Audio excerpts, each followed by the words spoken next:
lately we have seen both the climate change bill and also the chip bill put forward by Washington.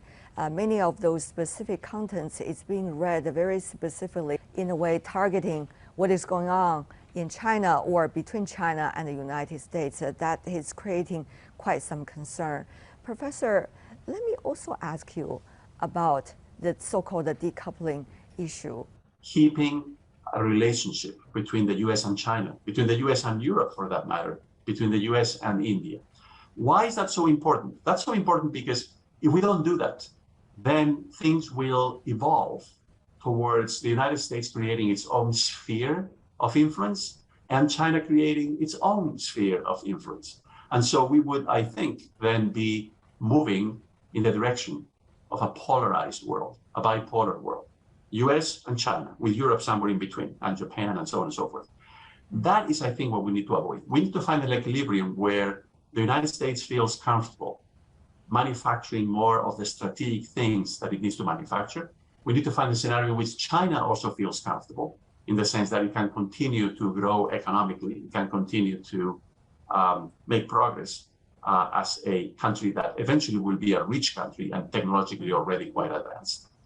But at the same time, without essentially completely splitting, so that then, as we were talking earlier, we create the conditions for a Cold War. A Cold War happens when you have two spheres that are, fighting against each other. So I think we need to engage in institutional or governance innovation in the world. But once again, that cannot happen unless the leaders of these leading nations meet and they talk to one another. There are, of course, contacts at a lower level, right, in the administration of the China and the United States and Europe and so on and so forth. And that's good, but we also need more contact and more interaction at the highest level. How do you see the practices of two extremes? One is nurturing hope, the other is manipulating the public.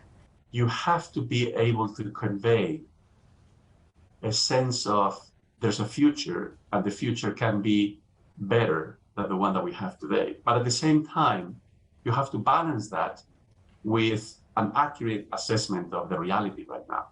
Maybe strong action needs to be taken. We see this today, for example, especially in Europe, with the energy crisis.